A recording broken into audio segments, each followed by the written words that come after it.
Hello hello hello, क्या हाल चाल। आप सबको नमस्कार। Welcome to the platform of physics navigator. कैसे हैं आप लोग, कैसी चल रही है आप लोगों की पढ़ाई। मैं उम्मीद करता हूं कि आप सब ठीक होंगे और आपकी पढ़ाई बहुत अच्छी चल रही होगी। तो चलिए इसी के साथ आज हम शुरुआत करते हैं पहले HWSS का हाहाकार विद संस्कार सीरीज का, जिसमें बहुत सारे क्वेश्चंस करेंगे। यह हाहाकार विद संस्कार सीरीज जो है हर एक चैप्टर के एंड में आने वाला है। जैसे बेसिक मैथ्स खत्म हुआ, इस चैप्टर के एंड में मैंने दिया। और मैं आपको बता दूं, ये जो हाहाकार विद संस्कार सीरीज है HWSS सीरीज, इसमें होने क्या वाला है, इसमें आपको पूरे चैप्टर से, मतलब जितना भी आपको लेक्चर्स कराया हूं ना, उस हर एक टॉपिक से बहुत मोस्ट इंपॉर्टेंट क्वेश्चंस दिए जाएंगे। वैसे क्वेश्चंस होंगे जो आपके सारा, मतलब जितना भी चैप्टर है, मतलब पूरा हर एक टॉपिक को रिवाइज करा देगा। समझ रहे हैं ना। तो चलिए स्टे ट्यून्ड रहिए, बहुत अच्छे से कमर कस लीजिए, रेडी हो जाइए, तैयार हो जाइए और इन सवालों को कीजिए। ये सवाल मतलब ना आपके 4 चांद लगा देंगे, समझिए। चलिए मैं आपको एक मतलब बात बताना चाहता हूँ। कभी भी आप अपने आप को दूसरे से कंपेयर ना करें। कंपेयर इसलिए ना करें क्योंकि अगर आप कंपेयर अगर दूसरे से कर रहे हो तो आप अपनी इंसल्ट कर रहे हो, अपनी भी इंसल्ट कर रहे हो और उसकी भी इंसल्ट कर रहे हो। समझ रहे हैं ना। क्योंकि अगर आप देख लीजिए, अगर कोई सुई होता है तो सुई का काम अलग है भैया, तलवार का काम अलग है। सुई का जो काम है तलवार नहीं कर सकता और तलवार का काम है वो सुई नहीं कर सकता। इसीलिए आप कंपेयर करना छोड़ दें और आप अपने आप पे मेहनत करें। समझ रहे हैं ना। और मेहनत कीजिएगा तब सब कुछ मिलेगा। तो चलिए हर एक क्वेश्चन के लिए आप तैयार हो जाइए और हर एक क्वेश्चन को आप अपने से कीजिए। पहले पॉज कीजिएगा, फिर उस सवाल को कीजिएगा, तब मजा आएगा। समझ रहे हैं ना। मैं करा दूंगा तो क्या मजा आएगा। समझ रहे हैं। चालू करते हैं और हर एक क्वेश्चन को मैं यहाँ पे बोर्ड पे दे रहा हूँ और हर एक क्वेश्चन को आप अपने से अटेम्प्ट कीजिए। तो चलिए शुरू करते हैं। फर्स्ट क्वेश्चन देखिए, जो फर्स्ट क्वेश्चन है वो बोल रहा है find pH of A solution having H+ concentration is 3 × 10⁻⁸ molar. ये क्वेश्चन बहुत ज़्यादा आसान है। इस क्वेश्चन को पहले आप अटेम्प्ट कीजिए। हर एक क्वेश्चन, जितने भी मैं क्वेश्चन देने वाला हूँ, टोटल 25 क्वेश्चन है, उस हर एक क्वेश्चन को आपको पहले अटेम्प्ट करना है। 1 से 2 बार अटेम्प्ट करना है। अगर नहीं हो रहा है 2 बार में तो वो मुझ पे छोड़िए। गारंटी कहता हूँ, अगर आपने पूरे बेसिक मैथ्स के लेक्चर मेरे देखे होंगे तो हर एक सवाल आपसे बनेगा। ठीक है। देखिए मैं इसका कराता हूँ। आपको पता होगा कि जो pH ऑफ सॉल्यूशन का जो फॉर्मूला होता है ना, pH ऑफ सॉल्यूशन का, ये तो क्लास 10th में 9th में पढ़ लिया होगा आपने। pH ऑफ सॉल्यूशन का फॉर्मूला वो होता है -log of H+ of solution होता है, -log of H+ of solution. ठीक है। अब देखो यहाँ पे, अगर नहीं भी जानते होगे तो ये ले लो, समझ लो ये गिवन है आपके लिए। ठीक है। देखो pH ऑफ सॉल्यूशन फाइंड करना है आपको, तो यहाँ पे लिखो -log ऑफ H+ का कंसंट्रेशन कितना दिया हुआ है। H+ का कंसंट्रेशन दिया हुआ है आपका 3 × 10⁻⁸ मोलार। 3 × 10⁻⁸ मोलार दिया हुआ है। 3 × 10⁻⁸ मोलार दिया हुआ है। ठीक है। मोलार, तो इसको लिखने का जरूरत नहीं है यूनिट का। ठीक है। अब देखिए -log, अगर -log लिखा हुआ है तो मैं आपको बताया था कि अगर log बेस 10x लिखो आप, या log x लिखो, अगर यहाँ पे बेस कुछ नहीं दिया हुआ है तो उसको log बेस 10x ही पढ़ेंगे हम। समझ में आ रहा है ना। इसको बाय डिफ़ॉल्ट यहाँ पे 10 मानेंगे। तो अगर यहाँ पे नहीं दिया हुआ कुछ तो इसको 10 मानेंगे। तो 10 डाल दो यहाँ पे। तो इसको सोल्व कर लो। ये तो सोल्व करना बहुत आसान है आपके लिए। कैसे, माइनस है तो माइनस को इधर हटाओ। ठीक है ना। माइनस को साइड में करो। log 3 × 10⁻⁸ ऑन द बेस 10 का वैल्यू कैसे निकलेगा ये आप फाइंड करो। ये यहाँ से तो कैलकुलेशन है। ठीक है ना। देखो मैं करता हूँ इसे, इसको सेपरेट कर लो। सेपरेट कर लो ऐसे कि log 3 on the base 10 plus log 10⁻⁸ on the base 10। इसको ऐसे कर सकते हैं प्रॉपर्टी के थ्रू। ठीक है। देखो यहाँ पे माइनस इधर, log 3 ऑन द बेस 10 का वैल्यू कितना होता है। log 3 ऑन द बेस 10 का वैल्यू होता है अपना 0.48 प्लस ये जो है -8 इधर आएगा, -8 इधर आएगा। यहाँ पे करता हूँ मैं माइनस, डायरेक्ट डालता हूँ -8 आएगा। और log 10 ऑन द बेस 10 1 होता है, तो इंटू 1। देखो फटाफट देखो माइनस। अब देखो यहाँ पे 8 में से 0.48 गया, कितना बचा 7.52, लेकिन वो भी माइनस में बचेगा। ठीक है ना। 8 में से 0.48 गया तो -7.52 बचा। अब ये कितना हो गया +7.52 कितना आया, pH आया। अगर +7.52 तो सॉल्यूशन कैसा होगा। नेचर ऑफ सॉल्यूशन बताओ। नेचर ऑफ सॉल्यूशन नहीं दिया हुआ, लेकिन नेचर ऑफ सॉल्यूशन अगर पूछ लेता तो क्या होता, आपको पता होना चाहिए। मैं थोड़ा सा एक्स्ट्रा नॉलेज दे देता हूँ। अगर pH का वैल्यू अगर आ रहा है आपका 7 तो सॉल्यूशन कैसा होगा, न्यूट्रल होगा, नाइदर एसिडिक नॉर बेसिक। आ रहा है समझ में। अगर pH ग्रेटर देन 7 होगा, तो सॉल्यूशन कैसा होगा, बेसिक सॉल्यूशन बोल सकते हो या अल्कलाइन। आप बोलोगे सर यहाँ पे आप केमिस्ट्री क्यों पढ़ा रहे हैं। केमिस्ट्री नहीं पढ़ा रहा हूँ, थोड़ा सा नॉलेज दे रहा हूँ। समझ रहे हैं। ये तो पढ़ना ही है, आप पढ़े भी होगे इसे। ठीक है। अगर pH लेस देन 7 हो रहा है तो ये एसिडिक सॉल्यूशन होगा। कैसा, एसिडिक सॉल्यूशन होगा। तो यहाँ पे क्या करोगे, 7.52 है मतलब ये मोर देन 7 है, मतलब ये आप बोलोगे नेचर ऑफ सॉल्यूशन यहाँ पे क्या हो गया, अल्कालाइन। आया समझ में। चलो इस क्वेश्चन को करो फटाफट। इस क्वेश्चन को नोट करो, जल्दी नोट कीजिए इसे। नेक्स्ट क्वेश्चन की तरफ मैं मूव करता हूँ। चल भाई नेक्स्ट क्वेश्चन देख। नेक्स्ट क्वेश्चन क्या बोल रहा है, find the value of ln2। ln2 का वैल्यू निकालना है आपको। आपने सुना है कि नहीं, इसे देखा है कि नहीं, ln को, ln को देखा है कि नहीं, देखा होगा भाई। ये कुछ मतलब आपको लग रहा है कि कुछ नया नया ऐसा चीज़ है, कुछ नया ऐसा चीज़ नहीं है। मैं आपको जब नेचुरल लॉग पढ़ाया था तो उसमें बताया था कि log बेस x जो होता है ना, उसी को ln x बोला जाता है। समझ में आ रहा है ना, क्या log x on the base E जो था उसी को ln x बोला जाता है। समझ में आ रहा है ना, ये नेचुरल लॉग होते हैं, नेचुरल लॉग होते हैं। मतलब log x on the base E मतलब ln x मतलब ln2, मतलब जो यहाँ पे सोल्यूशन मैं कर रहा हूँ तो मैं बोलूँ अगर ln2 का ln2 इसका मतलब ये हुआ कि log 2 ऑन द बेस ई का बात कर रहा हूँ मैं। अब log 2 ऑन द बेस ई का वैल्यू आपको फाइंड करना है। कैसे करोगे, फटाफट करो, इसे अपने से करो। मैं इतना बता दिया आपको, अपने से करो, जल्दी करो, पॉज करके जल्दी करो, फटाफट करो, फिर मैं कराता हूँ। देखो जल्दी, 1 2 3, देखो मैं करा रहा हूँ। log 2 on the base E है तो मैं आपको एक बताया था कन्वर्जन ये बताया था कि log x on the base E है तो उसको अगर log x on the base 10 में कन्वर्ट करना है तो कैसे करोगे, उसको ऐसे करोगे 2.3032 से मल्टीप्लाई करोगे तो log x on the base 10 में कन्वर्ट हो जाएगा। ये कन्वर्जन यूनिट होता है, मतलब ये कन्वर्जन e से 10 में जाना है, e से 10 में जाना है तो ऐसे करना पड़ेगा, e से 10 में जाना है तो आ रहा है समझ में ना। देखो तो log 2 on the base e को कन्वर्ट करना है तो कर दो यहाँ पे 2.3032 into log 2 on the base 10, आया समझ में आपको। निकालो यहाँ पे, अगर इसको आप मल्टीप्लाई करते हो, देखो मैं बता रहा हूँ, इंटू ये होता है log 0.3010। अब इसको फटाफट आप मल्टीप्लाई करो, इतना बड़ा कैलकुलेशन है, कैसे करोगे, ये जो है ना, ये कैलकुलेशन ये फटाक से आप याद रख लेना। इसका वैल्यू होता है 0.693 इतना वैल्यू होता है इसका, लेकिन 0.693 से काम चल जाता है। लेकिन मैंने आपको क्या बताया, ln2 हो या log 2 ऑन द बेस ही हो, इसका वैल्यू होता है इतना। इसको आप रट लेना, क्या करना है, रट्टा मार लेना है, रट्टा किस लिए मार लेना है, क्योंकि ये जो है ना एग्जैक्ट वैल्यू आप जब फर्स्ट ऑर्डर रिएक्शन का टी हाफ पढ़ोगे, फर्स्ट ऑर्डर रिएक्शन का टी हाफ केमिकल काइनेटिक्स में केमिस्ट्री में, तब ये जाकर यूज होने वाला है टी हाफ में। समझ में आ रहा है ना, केमिस्ट्री में यूज होगा। जो टी हाफ होता है फर्स्ट ऑर्डर का जो टी हाफ होता है, फर्स्ट ऑर्डर का टी हाफ जो होता है फर्स्ट ऑर्डर का, वो जानते हो कितना होता है, 0.693 अपन के टी हाफ इतना होता है। तो 0.693 अपन के, इस 0.693 को ln2/k भी लिखा जाता है। समझ में आ रहा है ना, मैं केमिस्ट्री का भी बात बताते चल रहा हूँ क्योंकि मैं आपको अगर बेसिक मैथ्स पढ़ाया तो बेसिक मैथ्स का यूज कहाँ कहाँ है वो ये 25 क्वेश्चंस पूरा बताया गया। जितने भी 25 क्वेश्चंस मैं आपको करा रहा हूँ ना, वो बेसिक मैथ्स को समझ लीजिए ना, फिजिक्स को पूरा, केमिस्ट्री को पूरा खंगाल कर रख देगा। कि सच में मैं अगर आपको लॉग पढ़ाया, ln पढ़ाया, log x on the base E पढ़ाया, लॉगरिथम पढ़ाया, पूरा एंटी लॉग पढ़ाया, तो उसका एप्लीकेशन है तो है कहाँ भैया, करना तो करना कहाँ है, क्यों पढ़ाया आपने, मैं इस चीज़ के लिए पढ़ाया। समझ में आ रहा है ना। देखो यहाँ पे केमिस्ट्री हो, फिजिक्स हो या बायोलॉजी हो, बायोलॉजी में भी आपको पढ़ना पड़ेगा। मतलब एक आएगा ग्राफ बनाने के लिए जिसमें आपको लॉग वाला ग्राफ प्लॉट करना पड़ेगा। समझ में आ रहा है ना, तो वो भी करेंगे। समझ में आ रहा है, देखिए चलिए इसे नोट कीजिए जल्दी। आप इस क्वेश्चन को देखिए और बहुत आराम से पढ़िए। ये जो क्वेश्चन है ये वेव्स में और वेव मोशन में ये क्वेश्चन ऐसा आता है, लेकिन यहाँ पे मैं आपको लॉगरिथम पढ़ा चुका हूँ तो ये क्वेश्चन बहुत आसानी से बन जाएगा। आपकी हर एक ज़रूरत की चीज़, हर एक फार्मूला इस क्वेश्चन में दिया गया है, हर एक चीज़ दिया गया है। बस इस क्वेश्चन को बहुत अच्छा से पढ़िए और पॉज कीजिए और इसे सोल्व कीजिए। पहले सोल्व कीजिए फिर मैं सोल्व करता हूँ। चलिए आपको मैं देता हूँ 2 मिनट, ठीक है। पॉज करके 2 मिनट लीजिए और सोल्व कीजिए। चलिए 1 2 3, चलिए मैं इसे सोल्व करता हूँ। देखिए क्वेश्चन को पहले ध्यान से पढ़िए। दिया हुआ है if intensity of sound at a place is I is equal to 10⁻⁻7 watt per metre square. मतलब गिवन में क्या है भैया, बहुत स्लोली बहुत अच्छे से करेंगे। I इज इक्वल टू दिया हुआ है 10⁻⁻7 वाट पर मीटर स्क्वायर, ठीक है, कोई दिक्कत नहीं। देखिए and threshold intensity of sound is, मतलब थ्रेशोल्ड इंटेंसिटी कितना दिया हुआ है, I is equal to 10⁻12 watt per metre square. I not is equal to 10⁻12 watt per metre square, ठीक है, कोई दिक्कत नहीं। अब दिया हुआ है then sound level at this place will be, मतलब साउंड लेवल पूछ रहा है, मतलब साउंड पूछ रहा है। यहाँ पे हिंट में दिया हुआ है कि साउंड, मतलब साउंड लेवल पूछ रहा है, मतलब बी का वैल्यू पूछ रहा है। अब देखिए बी क्या है, यहाँ से पता चलेगा आपको। Sound level is given by B is equal to 10 log I upon I not log base 10 and its unit is dB, ठीक है ना।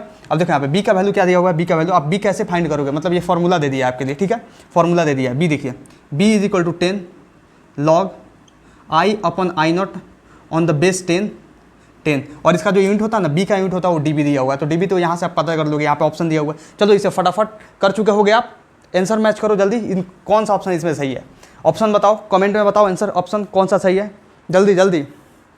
देखो यहाँ पे अब बी फाइंड करना है आपको, तो क्या कीजिएगा 10 log यहाँ पे बेस 10 और आई अपॉन आई नोट, तो आई का वैल्यू कितना दिया होगा, आई का वैल्यू 10 टू द पावर -7 और 10 टू द पावर -12 ये दिया होगा, 10 टू द पावर -7 और 10 टू द पावर -12, ठीक है।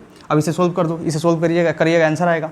बहुत आसान है, बहुत आसान है। देखो b = 10, अब इसे सोल्व कीजिएगा, पहले इसे सोल्व कीजिए तो कितना हो जाएगा, 10 टू द पावर -7 है और 10 टू द पावर -12 मतलब ऊपर जाएगा, 10 टू द पावर +12 हो जाएगा, मतलब 10 to the power 5, 10 to the power 5 हो जाएगा, 10 to the power 5, 10 to the power 5 हो जाएगा। अब ये 5 इधर आ जाएगा, b = 10 इंटू ये 5 आ जाएगा, ठीक है ना, ये हो जाएगा log 10 ऑन द बेस 10। अब यहाँ पे क्या हो जाएगा, ये 10 इंटू 5 50, 50 इंटू 1, इसका log 10 ऑन द बेस 10 का वैल्यू 1 होता है, ठीक है। अब इस आंसर आ गया आपको 50 डेसिबल। कोई शक इसमें, बहुत आसान है, कोई शक नहीं होना चाहिए, बहुत आसान है, ठीक है ना। 50 डेसिबल मतलब सवाल देख के घबराओ मत, मैंने ऐसा सवाल आपने नहीं किया होगा, अगर ड्रॉपर हो गए तो किया होगा, फ्रेशर हो गए तो नहीं किया होगा, लेकिन ये जो सवाल है ना, ये अपने आप में बेसिक मैथ्स है और कुछ नहीं है, क्योंकि मैं आपको फॉर्मूला दे चुका हूँ कि ये फॉर्मूला लाएगा, उससे साउंड लेवल का वैल्यू आप निकाल लीजिएगा, समझ में आ रहा है ना। चलिए इसे नोट कीजिए जल्दी फटाक से। नेक्स्ट क्वेश्चन आपके स्क्रीन पे, इस क्वेश्चन को देखिए, ये क्वेश्चन जो है आपको साउंड वेव्स में मिलेगा, जब आप वेव्स पढ़िएगा, साउंड वेव्स पढ़िएगा तो ऐसा क्वेश्चन मिलेगा, ठीक है। अब देखिए इसमें एपी सीरीज का यूज होने वाला है। मैंने आपके 3 क्वेश्चन कराया, 3 क्वेश्चन था वो लॉग से रिलेटेड था, ये एपी सीरीज का क्वेश्चन है, नेक्स्ट आएगा जीपी सीरीज का, फिर नेक्स्ट आएगा, मतलब जितना भी बेसिक मैथ्स आपको पढ़ाया हो ना, मतलब सबसे रिलेटेड 1 या 2 क्वेश्चन आपके पास आते जाएगा, ठीक है। देखिए इस क्वेश्चन को पहले आप अपने से अटेम्प्ट कीजिए, फिर मैं करता हूँ। 2 मिनट लीजिए, पॉज करके 2 मिनट लीजिए, अपने से अटेम्प्ट कीजिए, फिर मैं करता हूँ, ठीक है। चलिए जल्दी 1 2 3, चलिए मैं करता हूँ। देखिए क्वेश्चन है कि 51 tuning forks are arranged in increasing order of frequency, ठीक है, मतलब 51 ट्यूनिंग फॉक्स है, उसको इंक्रीजिंग ऑर्डर ऑफ फ्रीक्वेंसी में मतलब सजाया गया है, अरेंज किया गया है। इंक्रीजिंग ऑर्डर ऑफ फ्रीक्वेंसी यहाँ पे बोल रहा है, मतलब इससे एक पता चलता है कि एक लय में है भैया, एक मतलब लय में है, इंक्रीजिंग ऑर्डर में, ठीक है ना। उसमें कुछ ऐसा नहीं है कि पहले इंक्रीज किया फिर डिक्रीज किया फिर इंक्रीज किया डिक्रीज किया, समझ में आ रहा है ना, इंक्रीजिंग ऑर्डर में। इससे क्या समझ में आएगा, इससे आपको ये पता चलेगा बाद में कि ये एपी सीरीज का सवाल है, ठीक है। देखिए नेक्स्ट बोल रहा है, if frequency difference between 2 successive tuning fork is 5, मतलब देखिए यहाँ तक तो आपने पढ़ लिया कि फ्रीक्वेंसी डिफरेंस कितना दिया हुआ है, 5 दिया हुआ है। तो पहले स्टेटमेंट्स आप ये पता कीजिएगा कि नंबर ऑफ टर्म्स जो है ना, नंबर ऑफ टर्म्स अगर एपी सीरीज के अनुसार देखा जाए तो नंबर ऑफ टर्म्स मतलब नंबर ऑफ टर्म्स का मतलब नंबर ऑफ ट्यूनिंग फॉक्स, यहाँ पे बोल सकते हो नंबर ऑफ टर्म्स या number of tuning forks. Tuning forks कितना है, ट्यूनिंग फॉक्स कितना है, नंबर ऑफ टर्म्स या नंबर ऑफ ट्यूनिंग फॉक्स, ये है आपका 51, ठीक है। अब देखिए यहाँ पे बोल रहे हैं next, if frequency difference between 2 successive tuning fork, मतलब पहला ट्यूनिंग फॉर्क दूसरा ट्यूनिंग फॉर्क, ऐसे 51 ट्यूनिंग फॉर्क है, तो पहले और दूसरे में जो फ्रीक्वेंसी का डिफरेंस है, मतलब जो कॉमन डिफरेंस है वो है भैया आपका 5, ठीक है। मतलब कॉमन डिफरेंस बोलो या कॉमन या फ्रीक्वेंसी डिफरेंस बोलो, फ्रीक्वेंसी डिफरेंस मतलब फ्रीक्वेंसी डिफरेंस यहाँ इक्विवेलेंट हो जाएगा कॉमन डिफरेंस के, यहाँ number of tuning forks equivalent हो जाएगा नंबर ऑफ टर्म्स के, ठीक है। फ्रीक्वेंसी डिफरेंस कितना है, फ्रीक्वेंसी डिफरेंस आपका 5, ठीक है। देखो नेक्स्ट बोला, if frequency of first tuning fork is 500 hertz, मतलब जो पहला ट्यूनिंग फॉर्क है, मतलब जब 1 से लेकर 51 तक है तो 51 तो लास्ट टर्म हो गया, और जो पहला ट्यूनिंग फॉर्क है उसका जो फ्रीक्वेंसी है 500 हर्ट्ज है, ठीक है। देखो यहाँ पे, तो मतलब यहाँ पे बोल सकते हैं फर्स्ट टर्म बोलो, या आप बोल सकते हो उसको frequency of first tuning fork, मतलब इक्विवेलेंसी के साथ मैं लिख रहा हूँ, ठीक है, इसलिए मैं ऐसा लिख रहा हूँ, ठीक है। कितना दिया हुआ है, 500 हर्ट्ज। अब बोल क्या रहा है, निकालने के लिए बोल रहा है find frequency of last tuning fork. भैया ये बोल रहा है लास्ट टर्म, आप बताओ लास्ट टर्म कितना होगा, मतलब frequency of last tuning fork, या आपसे पूछ रहा है लास्ट टर्म बताने के लिए, लास्ट टर्म मतलब nth टर्म।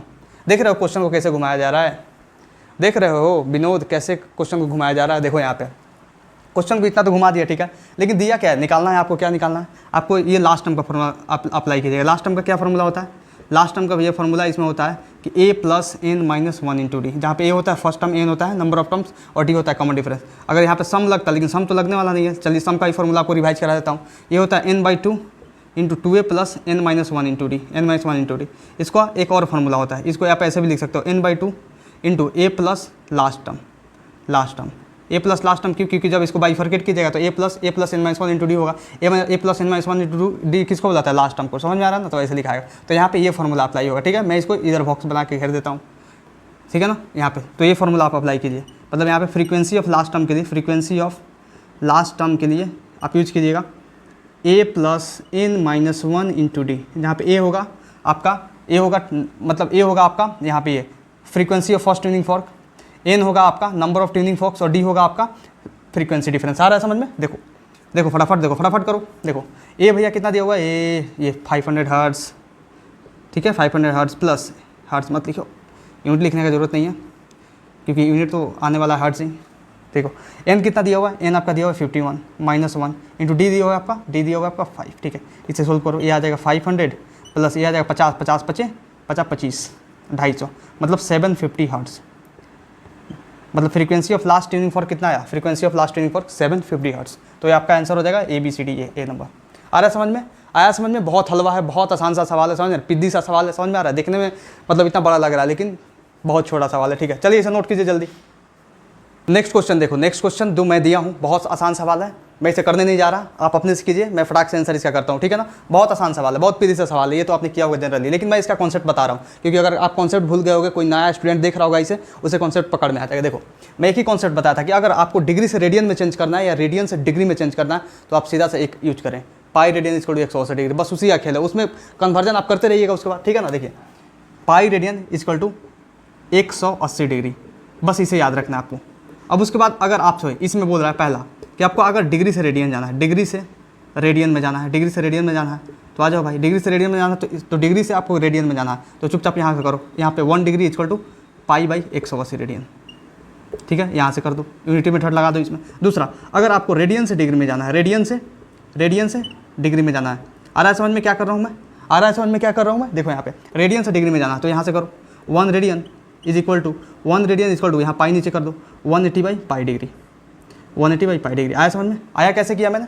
आ रहा है समझ में कैसे किया? बस आपको याद रखना है pi radian equal to 180 degree, pi radian equal to 180 degree. अब देखो इसका सोल्यूशन मैं करता हूँ, इसका सोल्यूशन करता हूँ, इसको मैं सेपरेट बॉक्स में कर देता हूँ। इसका सोल्यूशन 5 पाई बाई 3 दिया हुआ है, कितना दिया हुआ है? 5 pi by 3 radian, 5 pi by 3 radian. मतलब इसको कैसे लिख सकते हैं आप? इसको ऐसे भी तो लिख सकते हो 5 बाई 3 इंटू पाई रेडियन। कोई शक नहीं, 5 by 3 into pi radian. Pi radian की जगह पे आप कितना रख दो? 180 डिग्री। पाई रेडियन की जगह पे आप कितना रख दो? 180 डिग्री रखो। 5 बाई 3 इंटू 180 डिग्री। आया समझ में? आप 3 से कटा, 3 छक 18, 6 पचे 30, मतलब 300 डिग्री का कमाल है ये भैया, आसान सवाल है ये भैया। अब देखो इसे देखो फटाफट, 720 डिग्री दिया हुआ है तो 720 डिग्री तो 1 डिग्री में कितना होता है? 1 डिग्री में भैया होता है अपना 1 डिग्री में यहाँ पे क्या दिया हुआ है? पाई by 180 radian, pi by 180 radian होता है ना, होता है। देखो पाई बाई 180 रेडियन, तो 720 डिग्री में कितना होगा? पाई बाई 180 इंटू 720 रेडियन, सी बात है, समझ में आ रहा है ना? अभी हो जाएगा 18 चौको 72, 4 पाई रेडियन का बात कर रहा है, 4 पाई रेडियन का बात कर रहा है। आया समझ में आपको? आ रहा है समझ में आपको? देखिए बहुत आसान सवाल है, लेकिन मैं इतना ही बताऊंगा कि ये मतलब इतने भी पिद्दी से सवाल जो है ना, मतलब अगर आपसे नहीं हो रहा है तो सोचने वाली बात है। अगर नहीं हो रहा तो जाके बेसिक मैथ्स का मेरा लेक्चर नंबर 3 देखिए, या लेक्चर नंबर 4 या 3 होगा, समझ में आ रहा है ना? उसको देखिए, ये होगा। बहुत आसान सवाल है, अगर ये नहीं हो रहा है आपसे तो समझिए कि बहुत मतलब दुखदायी स्थिति है। समझ में आ रहा है ना? चलिए पहले इसे नोट कीजिए, मैं नेक्स्ट मूव करता हूँ। ये दुनिया का सबसे आसान सवाल जो आपको मैंने दिया है बोर्ड पे, ये क्वाड्रेटिक इक्वेशन का सवाल है जो क्लास 7 से आप करते हुए आ रहे हैं। बहुत आसान सवाल है, मैं उम्मीद करता हूँ कि आप जितने भी ये वीडियो देख रहे हैं आप सबसे ये सवाल होगा। चलिए जल्दी 2 मिनट में कीजिए, 2 मिनट नहीं 1 मिनट मिलेगा आपको। समझ में आ रहा है ना? चलिए इसे जल्दी जल्दी कीजिए। मैं आपको इधर कॉन्सेप्ट बताता हूँ, इधर आप सवाल सोल्व कीजिए। ठीक है, देखिए कॉन्सेप्ट इसका ये है क्वाड्रेटिक इक्वेशन का। भैया ये क्वाड्रेटिक इक्वेशन का सवाल है, क्वाड्रेटिक इक्वेशन का सवाल है।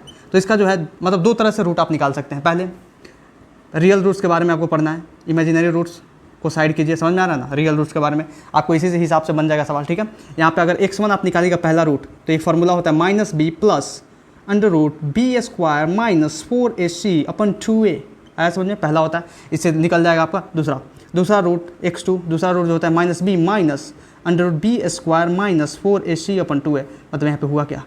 यहाँ पे प्लस था तो यहाँ पे माइनस आ गया। समझ में आ रहा है? आ रहा है समझ में? देखिए अब दूसरा जो मेथड होता है भैया वो होता है मिडिल टर्म स्प्लिटिंग मेथड।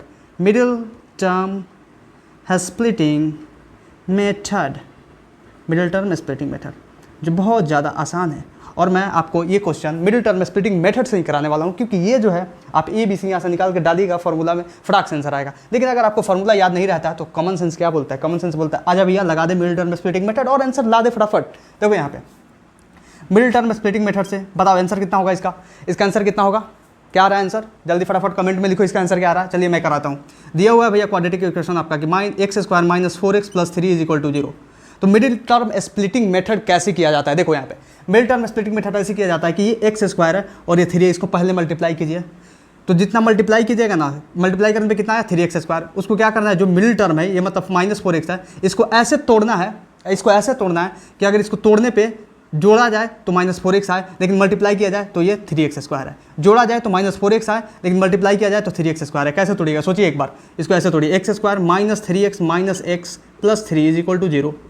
तोड़ सकते हैं ऐसे, देखिए क्यों, क्योंकि x² और 3 को मल्टीप्लाई कर रहे हैं, 3x² आ रहा है। देखिए अब इसको क्या क्या कीजिए, जोड़िएगा तो कितना आएगा, -4x आएगा, लेकिन मल्टीप्लाई कीजिएगा तो कितना आएगा, 3x² आएगा। आ रहा है, संतुष्ट हो गए आप। देखिए नेक्स्ट देखिए, अब यहाँ से कॉमन ले लीजिए, x है तो x - 3 आ जाएगा कॉमन, यहाँ से -1 आएगा कॉमन, x - 3 हो जाएगा, ये = 0 आया। यहाँ पे कोई दिक्कत नहीं ना हुआ, कोई दिक्कत नहीं हुआ यहाँ पे, देखिए नहीं हुआ होगा, बहुत आसान सा सवाल है। यहाँ भी दिक्कत होता है तो क्या, यहाँ दिक्कत होता है तो मेरा बेसिक मैथ्स का लेक्चर देखिए, समझ में आ रहा है ना। ये सब मैंने कराया है लेकिन जस्ट रिकॉल कराने के लिए हर एक चीज़ करा रहा हूँ। यहाँ पे हो जाएगा x का वैल्यू x - 3 = 0 और यहाँ पे आ जाएगा x - 1 = 0। बच्चों का खेल है ये। क्लास 7 में ऐसे ही मैं करता था क्लास 7 में। मुझे याद है क्लास 7 में मेरे मैथ्स में 99 मार्क्स आए थे, समझ में आ रहा है ना, 99 मार्क्स आए थे। और ऐसे क्वाड्रेटिक इक्वेशंस के सवाल आते थे, मतलब सारे क्वेश्चंस तो आते थे कॉपी किताब से। अभी तो थोड़ा एडवांस हो जाता है, क्लास 10 के बाद बढ़ते हो तो वाइड रेंज में आ जाता है, कहीं से भी मतलब कॉन्सेप्ट पढ़ोगे, क्वेश्चन कहीं से भी निकाल के पूछ लिया जाएगा। मैक्सिमम क्वेश्चन तो एनसीईआरटी से ही आता है, क्लास 10th हो या क्लास 12th हो। देखिए यहाँ पे x का वैल्यू यहाँ पे कितना आ गया, 3, मतलब 1√3 आया और 1 रूट कितना आया, 1, मतलब इसका आंसर हो जाएगा, आपका आंसर क्या हो जाएगा, 3 रूट, मतलब 3 और 1 मतलब 2 रूट्स हो गए इसके। आगे समझ में आपको। चलिए इसे नोट कीजिए जल्दी, पीदी से सवाल का पीदी सा जवाब। चलिए इसे नोट कीजिए जल्दी। चलिए इस क्वेश्चन को कीजिए, क्वेश्चन बहुत ज़्यादा आसान है, मतलब इतना ईजी है ना कि आप मतलब पेन उठाइएगा फटाफट कर दीजिएगा। चलिए जल्दी फटाफट कीजिए, जल्दी, मैं आपको 1 मिनट का समय देता हूँ, इसके लिए 1 मिनट काफ़ी है, 1 मिनट काफ़ी है, जल्दी कीजिए, जल्दी कीजिए। बहुत खूबसूरत गज़ल लिख रहा हूँ, अरे भैया तुम्हें देख कर आज कल लिख रहा हूँ। वो गाने यार, गाने होते थे अभी आजकल के गाने क्या है, मेरी वाली डिंग डंग, कौन सा गाना यार, ding dong evergreen songs, I like evergreen songs. चलो इस क्वेश्चन को करो जल्दी फटाफट।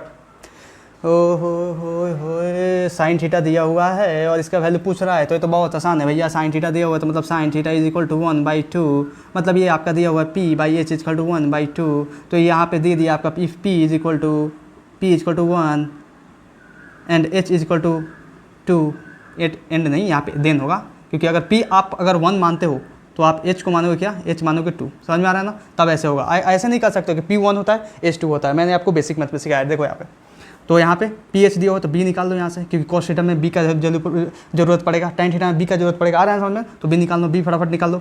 ये होगा भैया h² - p² मतलब 2² - 1², मतलब ये हो जाएगा 2 दूना 4 में से 1 गया √3 आया, √3 आया अपना। अब इसमें देखिए आपको क्या करना है, यहाँ पे आपको वैल्यू निकालना है भैया, √3 cos theta plus 2 tan theta, ऐसा समझ में। देखो यहाँ पे अब √3 यहाँ पे आया, अब cos थीटा का वैल्यू होता है v/h,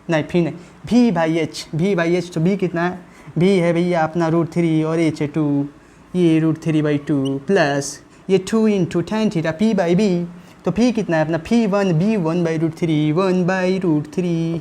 अब इसको सोल्व करने का ये हो जाएगा √3, इसको मल्टीप्लाई कर दो इधर अंदर लाके, तो ये √3 को इससे मल्टीप्लाई करोगे तो ये 3/2 हो जाएगा, प्लस इस √3 को इससे मल्टीप्लाई करोगे तो √3 कट जाएगा तो 2 हो जाएगा।